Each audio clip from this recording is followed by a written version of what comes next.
I'm an EMT and eat this stuff up. I'm not necessarily religious, on the fence about it, but I've experienced some stuff I cannot explain. I can recall one fairly well. I was in the basement of the hospital grabbing a new gurney as ours was ripped apart from a violent patient. It was 3 a.m., PICU was on the 3rd floor and it was locked down for the night. No visitors in the hospital. The basement storage unit was packed with stuff, so when I felt my shirt get pulled on, I assumed it got caught on an object. Then it happened again, only this time I heard a little girl's voice, crystal clear, say, "I'm lost." My heart was pounding. I felt all the hairs on my body stand up, and I called my partner down to help with the gurney. I've talked to nurses, CNAs, and even some physicians who have had weird experiences, especially in the ICU and hospice side. I started my nursing career at a small and very old urban hospital. So small that they were closing it all up. I worked in labor and delivery, and we were the only unit left. There were a bunch of clinics and offices, but they weren't open nights or weekends. One night, we had to do a reasonably emergent CS on a patient who was from out of town, meaning she didn't have a support person with her. As far as I remember, the CS was going well. I was scrubbed in. We were in the middle of it when the patient stopped responding to the anesthetist. Her vitals were all normal, but she just stopped talking to her, stopped responding to questions. I could hear the anesthetist ask her, "Hey, are you okay?" a few times. After a few minutes, the patient started responding again and all was well. I had her in the recovery room, just me and her. The babies were in the NICU. Things were pretty straightforward, but I did mention to her about the strange episode during the CS. She said, "I saw my grandmother in the OR. I was so scared, and I asked her to hold my hand, but she told me that she couldn't touch me."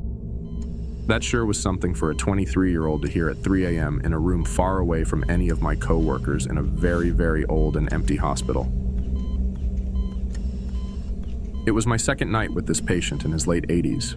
He was terminally ill and was leaving for home hospice. In the middle of the night, I go to do vitals and he's talking out loud in his sleep and fidgeting. Hadn't done it the night before. I wake him up and ask what he was dreaming. He tells me he was dreaming about being with his friends when he was younger, such as going to the bar and partying. Said it was some of his favorite times in his life. I thought that must have been a great dream and left when I finished care. A couple hours later, I had left with a coworker to pick up a patient. When I returned, all of my coworkers are freaking out, even our senior nurses. My patient was on portable video because he could be forgetful at times.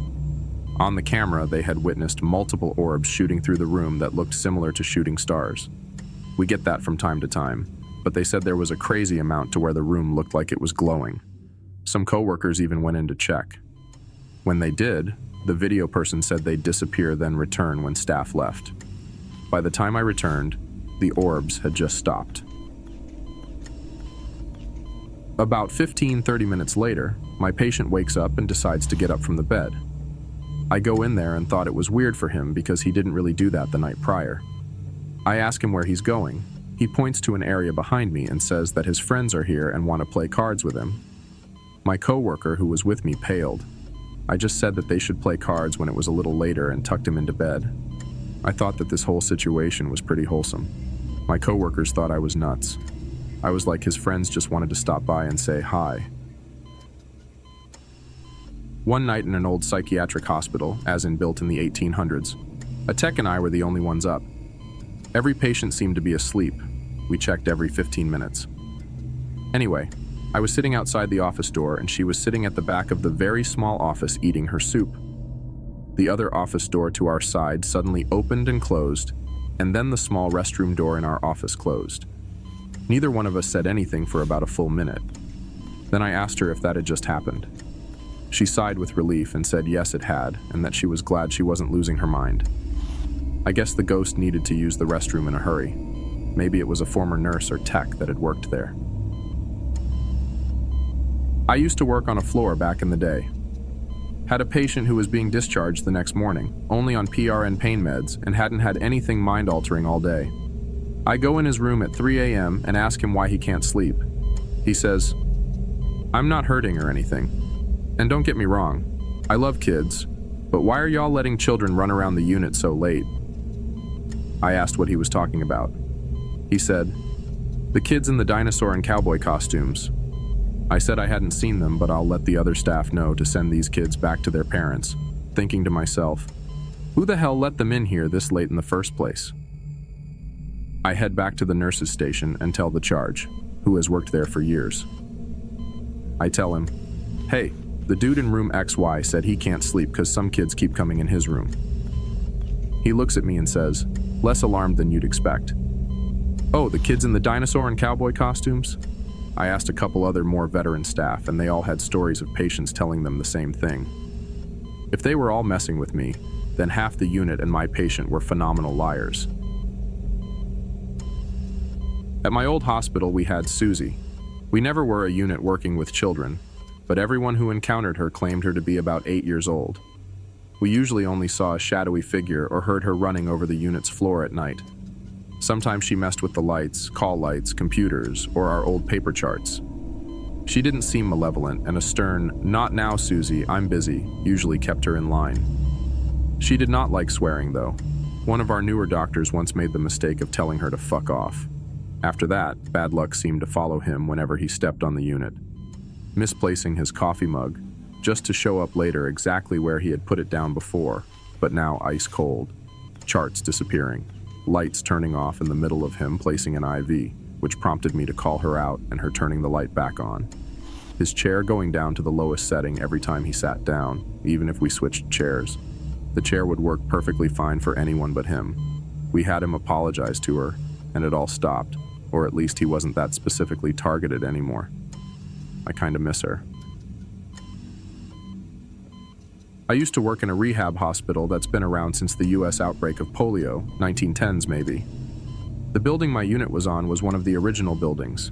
Our unit was constantly experiencing maintenance problems, pipes bursting within the walls, electrical wiring shortages, air conditioning breaking, etc. We all contributed it to the hospital, just repeatedly using Band-Aid solutions to cut costs. But then we had this room on the floor. While the rest of the unit would be uncomfortably hot from the broken AC, this room would be chilly. Randomly, the toilet in the room would flush. It wasn't sensor activated, just a handle, as well as the automatic paper towel dispenser. The scariest of all, though, was when a patient, attentive and oriented with only anticoagulant and hypertensive meds, complained about a woman coming into his room at night while he was sleeping and just standing there at the foot of his bed before leaving. He legitimately asked to speak to a manager the next day to complain about this unknown staff member interrupting his sleep. He said he couldn't describe what she looked like because it was too dark, only that she had long hair that she wore down. Still creeps me out to this day, and I don't even work there anymore. Back when I worked in domiciliary care, I was visiting a patient with full-on dementia. Couldn't communicate at all, just lay in bed. I'll call him Andrew. Obviously, Andrew required 2 people to help turn him, change him, etc. I walked into Andrew's room one morning, and out of the corner of my eye saw a man, at least 6 foot tall and dressed in a black trench coat, black boots, and a black hat, standing over Andrew and just staring down at him. The moment I looked properly, the apparition had gone. I didn't get a sense of malice or anything, it was just observing him. My colleague, who came through 30 seconds later, said I looked white as a sheet. I don't believe in ghosts, but I can't explain that one besides maybe a bird flying past the window and casting a shadow that my brain misinterpreted or something. I had a resident in LTC who was forever speaking to herself. She preferred to stay in her room with her curtain around her bed most of the time. She was extremely hard of hearing and had sight issues. She was very sweet to all of us, and we just loved her. One night, one of my CNAs was doing a round and stopped outside of the door. The resident had her curtain completely around her bed, and the lights were off. She was whispering frantically. The CNA heard her say, "Yes, she has pink on." The CNA, who the resident still could not see or hear, was outside in the hall, had a pink top on. This was her first round at 22. When the aide walked in and announced herself, the resident quickly shushed her.